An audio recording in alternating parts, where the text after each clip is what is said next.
Cumprimento os irmãos com a paz do Senhor. Glória a Deus, amados, por esse dia, por essa oportunidade de estarmos aqui para mais uma vez adorar e engrandecer o nome do nosso Deus. Eu quero convidar os irmãos a abrir as suas Bíblias, Evangelho segundo escreveu João, capítulo de número 8. Nesta manhã, nós iremos falar sobre o adultério e suas consequências. Estava lá em casa, agora pela manhã, e eu disse para ela, estava concentrado, ela passou por mim, eu estava com o olho lá longe, pensando, e aí ela disse, está concentrado. Eu falei, então, hoje nós vamos falar de um tema delicado, e sempre quando a gente vai falar de temas como esse, eu peço para que Deus nos dê muita sabedoria, para que nós possamos falar a verdade, mas sem ferir ninguém. Porque esse é um tema delicado, mas é um tema bíblico. A minha intenção nessa manhã é alcançar 3 objetivos. O primeiro objetivo é que essa mensagem produza vigilância. Para você que é solteiro ou é casado, para que você possa entender as consequências desse pecado e se tornar mais vigilante. Pode ser que essa mensagem não sirva hoje para você, mas um dia Deus vai te lembrar do que vai ser falado hoje aqui. O segundo objetivo é que essa mensagem produza arrependimento.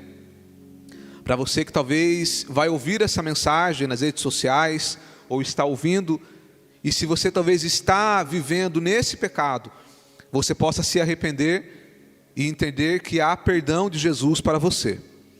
Em terceiro lugar, meu desejo é que essa mensagem produza esperança, para que você que talvez já cometeu esse pecado, já se arrependeu, saiba que há perdão para você, e que mesmo que você esteja enfrentando as consequências de um pecado de muitos anos atrás, as consequências fazem parte, e é justamente isso que eu irei falar hoje aqui, o adultério e suas consequências, que embora seja um pecado grave, há perdão para ele.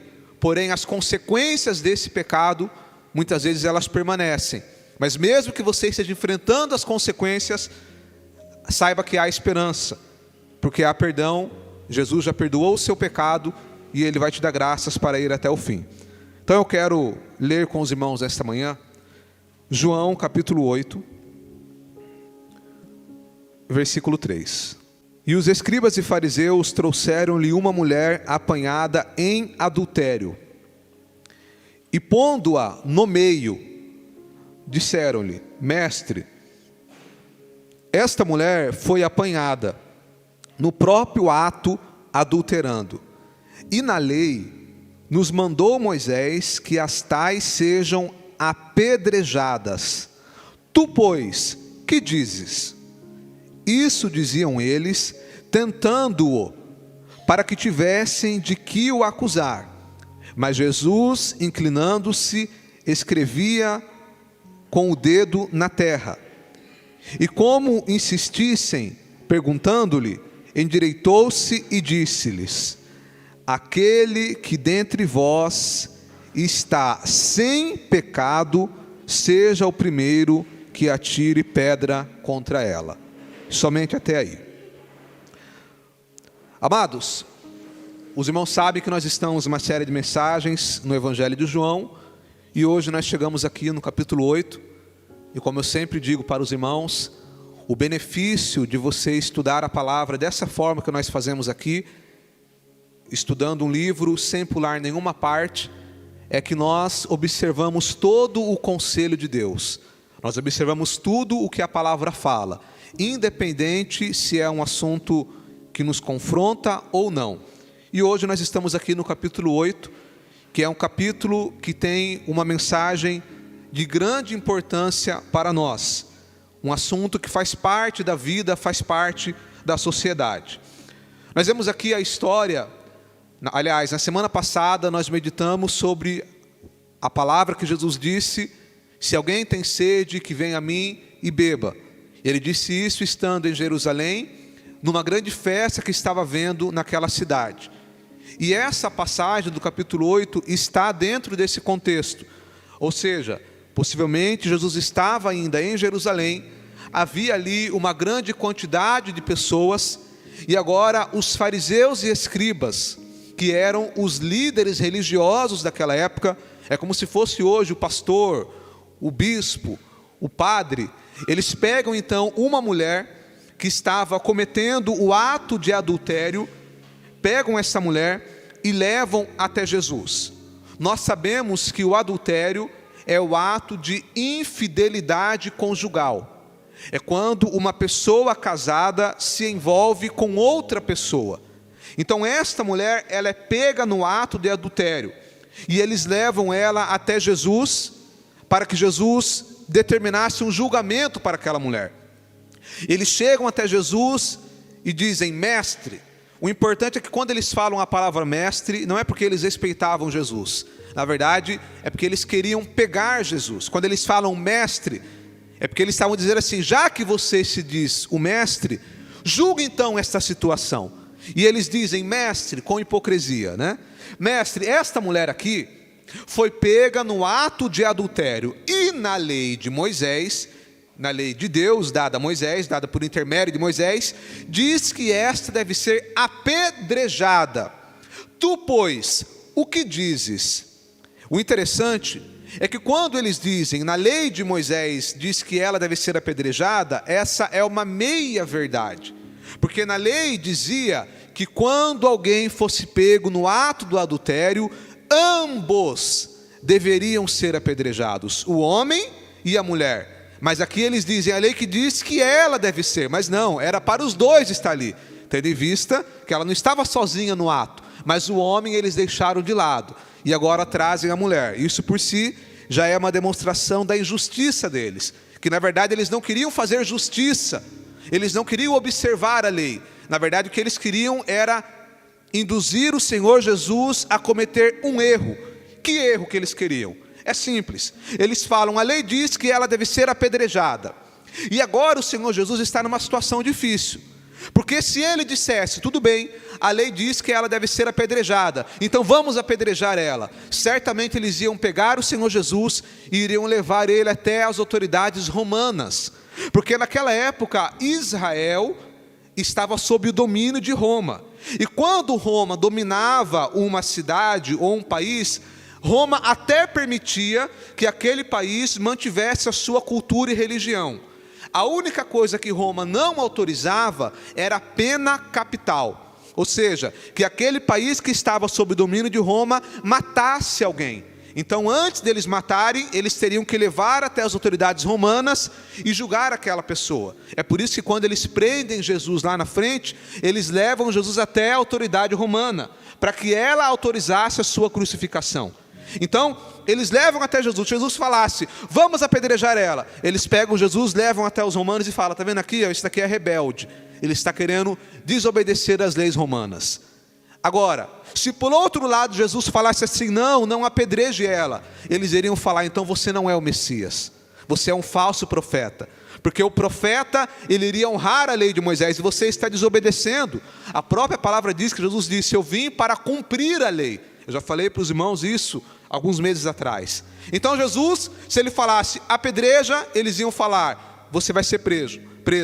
Se ele falasse, não apedrejem ela, eles iriam falar, você é um falso profeta. Mas Jesus aqui, com toda a sua sabedoria, ele surpreende eles, e ele não fica em cima do muro. Ele diz, a lei diz para apedrejar? Pode apedrejar, só que tem uma coisa. Ele estava escrevendo na terra, e eles insistindo para que ele falasse, e ele quieto escrevendo. E eles insistiram e ele falaram, pode apedrejar, porém tem uma coisa, aquele que não tem pecado, que atire a primeira pedra. E ele volta a escrever. Perceba, ele autorizou, só que ele colocou uma condição, aquele que não tem pecado. E um por um, do mais velho ao mais jovem, começa a ir embora, porque todos eles certamente tinham pecado, estavam fazendo algo errado, e começam a ir embora. E o interessante é que a lei dizia que tinha que ter pelo menos 2 testemunhas em caso de adultério. E a questão é que aqueles que pegaram ela no ato, as testemunhas foram embora, e agora não tem mais testemunha.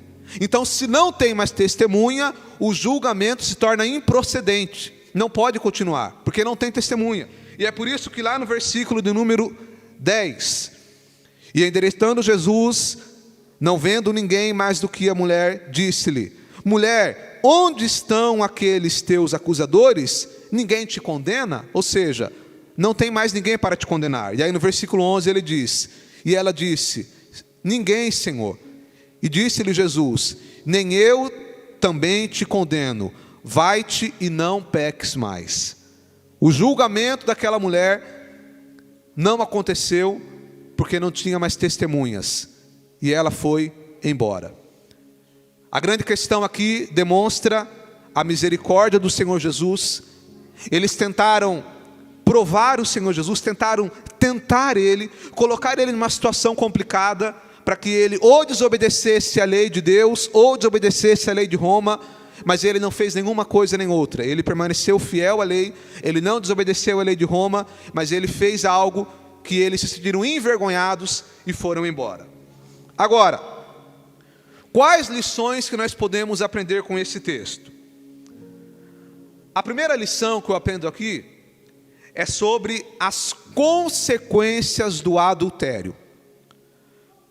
Quando alguém lê esse texto aqui, desapercebido, lê só por ler, ele pode acabar essa leitura no versículo 11 com uma impressão que quando Jesus perdoa a mulher e ela vai embora, alguém pode ler esse texto e pensar que essa mulher ela foi aliviada para casa, ou seja, essa história acabou feliz.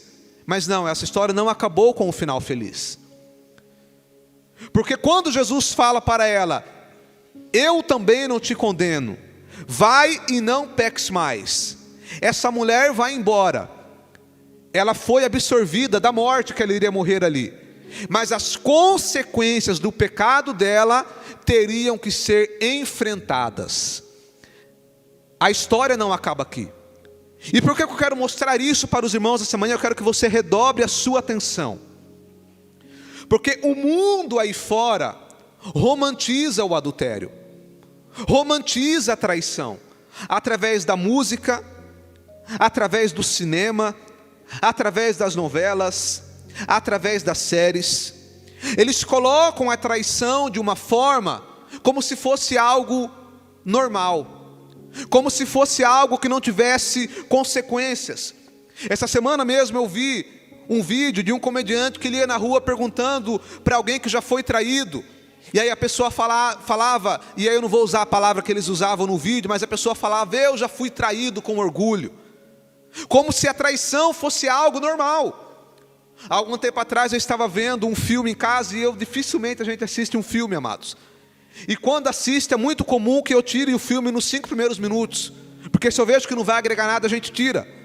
E alguns anos atrás eu estava vendo um vídeo e contava a história, e eu estou para mostrar para os irmãos como que o adultério é romantizado de forma sutil. Um filme onde tinha um homem que ele era casado, tinha filhos, e aí eles contrataram uma babá, que era uma mulher. E aí no decorrer do filme, a esposa do homem era uma esposa mal-humorada, grosseira, tratava ele mal, e a babá era gentil. E aí a história vai desenvolvendo de uma forma que aí o homem começa a se apaixonar pela babá, e a história é feita, o enredo do filme, o roteiro do filme é feito de uma forma que daqui a pouco você está torcendo para o homem ficar com a babá. E aí imediatamente eu tirei o filme e falei para a Laura: isso daí é uma pouca vergonha. Independente se a mulher dele não está sendo uma boa esposa ou não, ele casou com ela, ele tem que ser fiel. E se ela está mal-humorada é porque talvez ela está com algum problema, e nada justifica ele trair a mulher dele. Mas a arte, o filme, as novelas, eles romantizam para que pareça algo legal. E o inimigo, quando ele vai tentar alguém, quando ele vai provar alguém, quando ele vai apresentar uma tentação, uma pessoa, ele não mostra as consequências, ele mostra a parte boa. Olha lá, ela é uma mulher bonita, olha lá, ele é um homem assim. E a pessoa às vezes cai no laço do adversário, mas ela não tem consciência da consequência do pecado. E nesta manhã nós estamos aqui para refletir sobre as consequências, para que quando, possa ser que não hoje, possa ser que amanhã, ou daqui a alguns anos, quando você estiver sendo tentado o Espírito Santo vai lembrar você dessa palavra aqui. Primeira consequência do adultério: vergonha. Repita comigo: o adultério produz vergonha. Eu quero que você deixe sua Bíblia aberta, aí em João capítulo 8. Veja comigo, amados, o versículo de número 4. E pondo-a no meio, disseram-lhe: mestre, essa mulher foi apanhada no ato adulterando. E pondo-a no meio. O interessante é que a Bíblia diz que eles pegaram ela no ato, entenda isso. Pegam a mulher, colocam ela no meio das pessoas, em público, em um local público, e acusam ela do seu pecado. Essa mulher agora, ela está exposta, ela está sendo envergonhada, porque é isso que o adultério faz. O adultério produz vergonha, a exposição. Quando alguém está sendo tentado, a pessoa às vezes pode pensar: eu vou fazer que ninguém vai descobrir. Engano seu. Não há nada em oculto que não seja revelado. E o inimigo, ele oculta isso. Ele acha que a pessoa engana a pessoa achando que ela vai fazer e ninguém vai descobrir. Mas uma hora a verdade vem à tona. E a verdade, ela vai trazer vergonha, constrangimento. Eu quero falar aqui de coisas da vida real, amados. Quando a pessoa cai nesse pecado, ela vai ser exposta a uma vergonha. Há um tempo atrás eu vi um vídeo de algo que aconteceu, de um líder religioso que caiu nesse pecado. E quando ele estava iniciando a pregação, ele estava na igreja, a live sendo transmitida, uma igreja enorme, parece que tinha mais de 2.000 pessoas. De repente um irmão vem e se coloca do lado dele, e aquele irmão era um homem que tinha sido traído. E aí ele fala: você fez o meu casamento, e agora você fez isso comigo. Agora imagine a vergonha desse pastor. Porque cair no pecado de adultério, quando é exposto, já é vergonhoso. Mas quando você é cristão, a vergonha é ainda maior. Porque alguém vai vir para você e vai dizer: ué, mas você não é crente? Ué, mas você não era aquele que falava da família, e agora? Não é assim que acontece, amado? Porque o nosso adversário, ele é o acusador. E ele envergonha, ele constrange. O pecado é exposto. E quando você tem temor de Deus, porque tem pessoa que nem vergonha tem. Tem pessoa que ela é exposta e nem vergonha tem. Mas na maioria das pessoas que tem caráter, que tem vergonha, ela se sente constrangida. Então a primeira consequência do adultério é a vergonha. A segunda consequência, amados, é o sofrimento. Primeiro, essa mulher, ela foi exposta, envergonhada. E agora ela vai ter que enfrentar o sofrimento. Porque quando o Senhor Jesus fala para ela no versículo 11: vai-te, não peques mais, você acha que ela foi pulando de alegria embora? Você acha que ela foi dando salto de alegria? Não. Talvez ela ficou aliviada porque ela não morreu apedrejada. Mas agora, quando ela vai voltar para casa, ela era casada. Como você acha que o marido dela vai reagir? Como que você acha que os filhos dela vão reagir? Se ela tinha filhos, e provavelmente pelo contexto cultural, ela deveria ter filhos. Como que você acha que os pais dela vão reagir? Como que você acha que as pessoas, a comunidade, na sinagoga que eles iam, vão reagir? Então esse sofrimento que ela vai trazer para as pessoas, ele vai permanecer. Jesus perdoou ela, mas esse sofrimento, irmãos, ninguém vai apagar. Essa dor, e cada um reage de uma forma. Ela vai voltar para a sua casa e vai ter que lidar com o sofrimento. E vai ter que lidar com a situação complicadíssima que ela estava. Talvez essa mulher agora ela é mandada embora de sua casa. Ela é abandonada pelo seu marido. E talvez ela seja abandonada pelos seus filhos. Pelo contexto cultural da época, isso é muito provável. Porque o sofrimento acontece. Já viu aquela frase assim, que não existe pecadinho nem pecadão? Pecado é pecado. Sim, pecado é pecado. Mas as consequências do pecado são diferentes.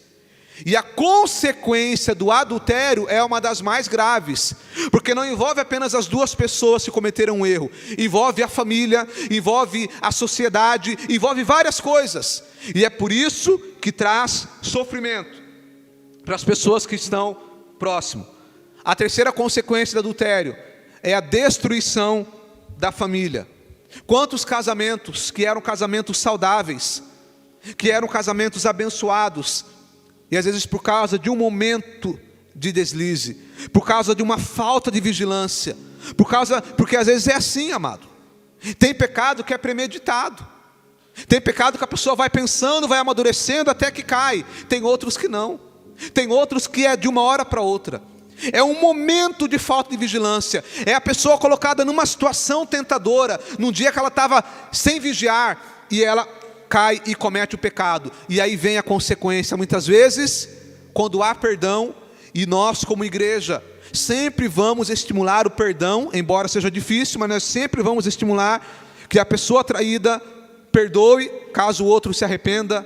Essa sempre vai ser a palavra do cristão, estimular o perdão. Mas muitas vezes é impossível continuar, e às vezes isso vai destruir a família. Um casal vai se separar. Muitas vezes isso vai se refletir nos filhos, vai se refletir em toda a família. Um exemplo bíblico disso é a história de Davi. Davi, o homem segundo o coração de Deus. Porém Davi fracassou miseravelmente como pai. Qualquer dia nós vamos estudar a história de Davi em detalhes, e você vai entender o que eu estou falando.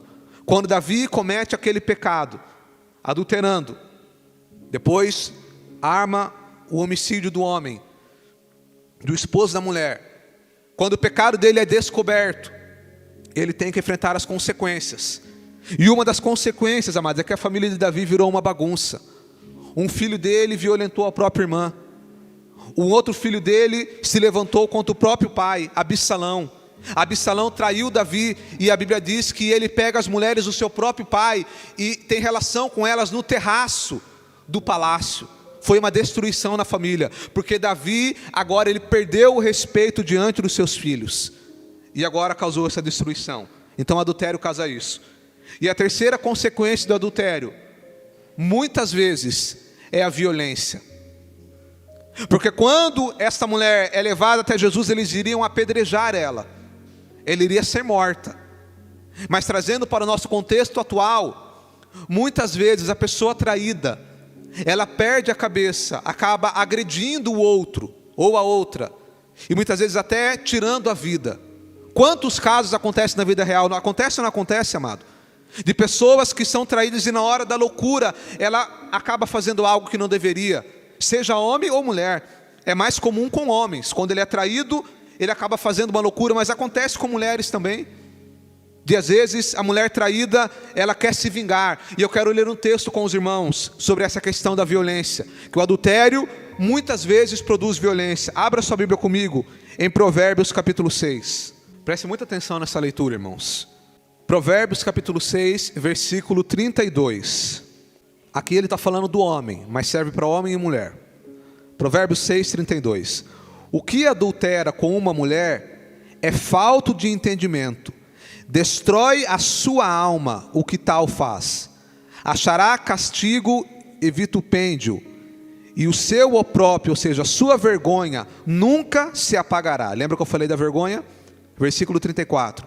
Porque furioso é o ciúme do marido, e de maneira nenhuma perdoará no dia da vingança.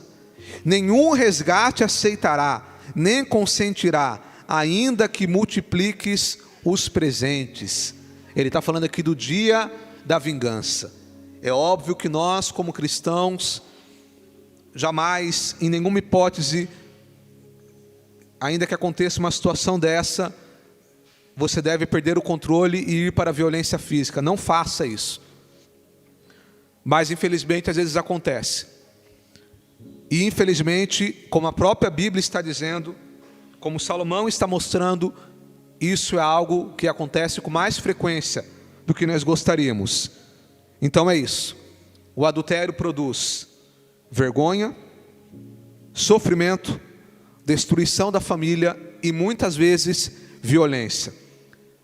É óbvio que Deus perdoa, mas as consequências, infelizmente, às vezes, mesmo Deus perdoando, a pessoa terá que enfrentar elas. Segunda lição que eu aprendo aqui é como que quem está de fora deve agir em relação a isso. Nós não podemos agir como os fariseus. Os fariseus aqui, eles servem como uma reflexão para nós, porque muitas vezes você vai ter que lidar com alguém na sua família, com uma pessoa no seu trabalho, com alguém próximo que cometeu este pecado. E como que um cristão deve agir? Como que eu devo tratar essa pessoa? Porque na vida real, irmão, preste muita atenção aqui. Quando a gente lê a história dessa mulher aqui, a gente olha com um olhar distante e olha com um olhar de misericórdia. Olha que bom, Jesus perdoou ela, que lindo. Mas na vida real, geralmente não é assim. Geralmente quando uma mulher, ela descobre que um homem traiu uma amiga dela, traiu uma familiar dela, o que a mulher geralmente pensa a respeito desse homem? As irmãs falam, coitadinho dele, traiu, misericórdia. Mas Jesus vai perdoar isso que as irmãs pensam? Não. Ah, cabra, sem vergonha, por que você fez isso com a mulher? A mulher toma raiva, irmão. É assim ou não é, irmãos? É, a mulher fica nervosa. E o homem também. Quando o homem, ele fica sabendo que uma mulher traiu um outro homem, ele fala, mas também essa mulherada também. O cara estava lá trabalhando. Essa semana eu vi um vídeo de um homem que infelizmente pegou a mulher dele cometendo o ato. E aí um outro homem filmando e começou a ofender a mulher. Tomou as dores do outro. Na vida real é assim, às vezes a pessoa ela toma as dores. E às vezes nós como cristãos fazemos isso. Nós nos colocamos no lugar dos fariseus. Por mais que você fique inconformado, por mais que seja errado, mas nós como cristãos não podemos ser fariseus. Os fariseus aqui, eles fizeram 3 coisas. Primeiro, eles se colocaram como acusadores. Olha aí, mestre, esta mulher, olha o dedo apontado, ela cometeu o pecado e ela deve ser apedrejada. Acusadores. Muitas vezes nós nos colocamos nessa situação.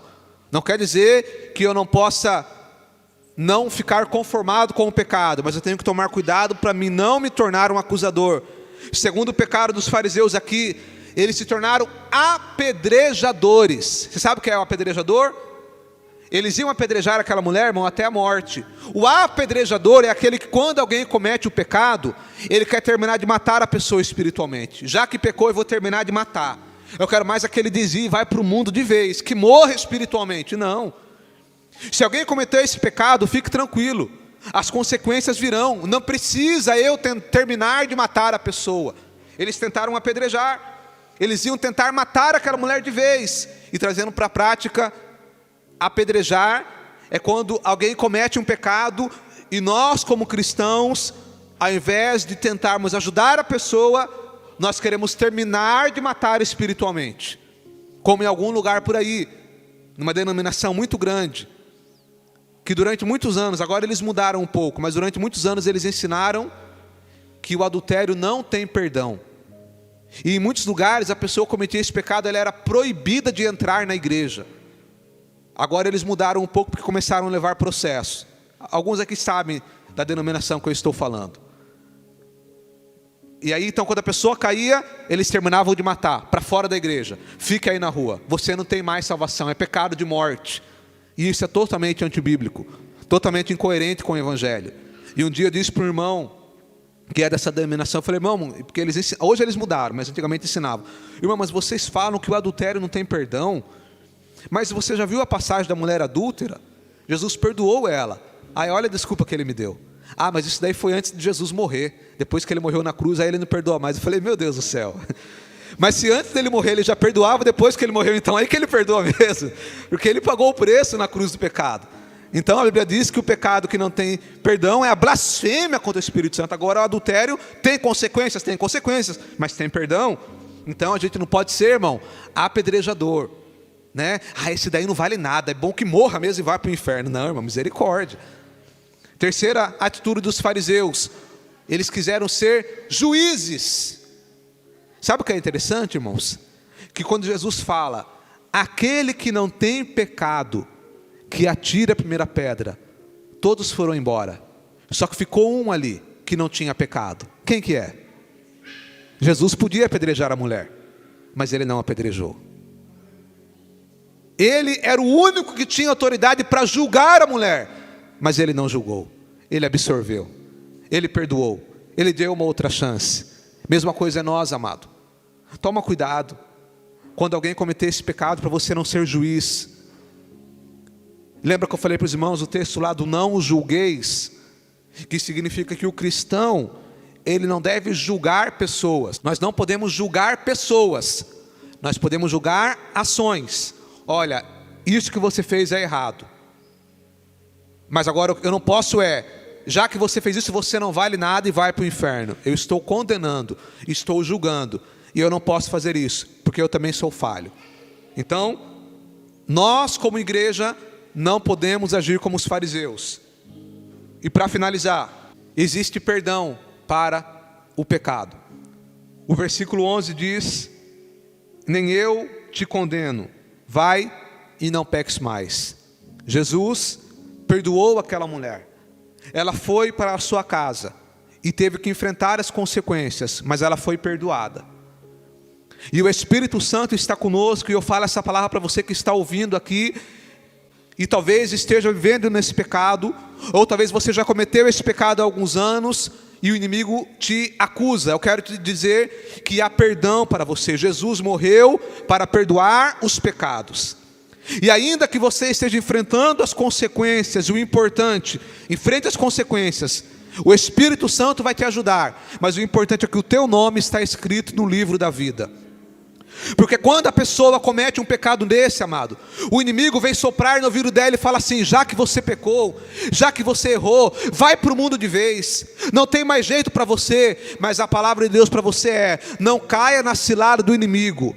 O Senhor Jesus morreu para perdoar os seus pecados, e há sim perdão para você. Se aproxime de Deus, ainda que você se sinta o mais imundo dos pecadores, Jesus morreu para perdoar os seus pecados. Então nesta manhã eu quero concluir dizendo, amados, que nós possamos guardar essa palavra no nosso coração e ser vigilantes. Eu me lembro uma certa feita que eu estava dando escola bíblica, e eu disse na escola bíblica para os irmãos: irmãos, tome cuidado com o celular, com conversas inapropriadas. Eu disse isso, irmãos, era numa terça-feira. Quando foi na quarta, um irmão entrou numa conversa inapropriada com uma mulher, e aquilo se agravou para algo pior. Eu falei na terça. Na quarta o irmão caiu no laço, e no domingo ele estava ligando porque a mulher dele descobriu, e ele me ligou chorando, desesperado, porque não sabia o que fazer. Então eu falo, irmãos, e a Eula sabe do que eu estou falando e sabe que é verdade. A palavra de Deus, ela vem para nos alertar, amado. Talvez não seja para você hoje, mas um dia, quando o inimigo vier te tentar, lembre-se dessa palavra. Não jogue sua família fora, não jogue sua vida fora por causa de alguns minutos de prazer. Às vezes vem o prato, e o prato é bonito à primeira vista, mas as consequências são terríveis. Eu lembro também de um outro amigo meu, conhecido meu, que caiu em um laço, amado. E quando ele estava lá no ato com a mulher, manifestou o demônio na mulher e zombava dele no ato sexual. O que eu estou falando aqui é a verdade, amados. Eu sei que é algo forte, mas é a verdade, porque nós estamos aqui para falar a verdade, seja dura ou não. Então guarda essa palavra no seu coração, vigia. Você que é casado, casada, preserva o teu casamento. Não jogue o teu casamento fora. Pode aparecer a mulher mais linda do mundo, mas é laço do inimigo, não vale a pena. Vai ser alguns minutos ali de prazer, e depois você vai enfrentar as consequências. Você também que é mulher, ainda que o teu marido não seja o melhor marido do mundo, mas é esse marido que Deus te deu. Ainda que a sua mulher não seja a melhor mulher do mundo, mas é essa mulher que Deus te deu. O laço, o prato que o inimigo te apresenta é para te enganar, é para te iludir. Honre a tua mulher, honre o teu esposo. Ah, mas ele não merece, ela não merece, mas honre ele, porque quando chegar lá na glória, Deus vai falar: bem está, serva, servo bom e fiel, foste fiel no pouco, sobre muito eu te colocarei. Nós temos que ser fiéis, amados. Não caia do laço do inimigo, seja vigilante, seja prudente. Não existe casamento perfeito, mas seja fiel. Para você que vai se casar, guarda essa palavra no seu coração. Vigia, guarda o teu coração. Não entre em conversas inapropriadas. Eu sempre falo e volto a dizer: homem não tem que ficar de conversinha com mulher, e mulher também não tem que ficar de amizade com homem. Tem que ser uma amizade formal, profissional, tem que ter um limite. É assim que deve ser o posicionamento de um cristão. Se alguém lá no seu trabalho começou a flertar com você, não entre nesse laço. Não, eu vou dar mole aqui para ele, mas eu não vou fazer nada. Não, sai disso, irmã. Sai disso, meu irmão. Não brinque com o pecado. Seja sério, seja séria. Se fez uma brincadeira inapropriada, coloque um limite no primeiro momento. Ei, opa, pode parar. Eu não gosto desse tipo de brincadeira. Eu sou uma mulher casada, me respeita. Se insistir, ou você para, ou eu vou te denunciar por abuso. É assim que deve ser o cristão, sério. Não podemos brincar com o pecado, amado. Seja no trabalho, na rua, na rede social, no WhatsApp, aonde for, não brinque com o pecado, porque existem consequências. Então nessa manhã, guarda essa palavra no seu coração. Pai querido, no nome do Senhor Jesus, te damos graças pela tua palavra. Pai, que o Senhor nesta manhã, através dessa palavra, produza em nós vigilância, para que nós possamos redobrar a nossa atenção em relação às tentações que vêm até nós.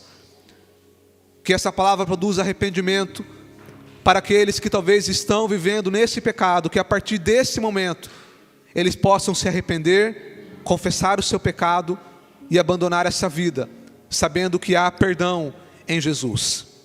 E que essa palavra produza esperança para aqueles que talvez já cometeram esse pecado há algum tempo e ainda hoje enfrentam as consequências, mas que o teu Espírito Santo ajude a tua filha, o teu filho, a viver, enfrentar as consequências, mas sabendo que ele já foi perdoado e perdoada em nome de Jesus.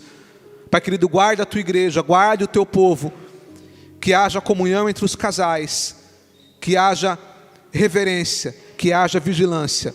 Nos capacita, Espírito Santo. Esse é o nosso pedido em nome de Jesus. Amém.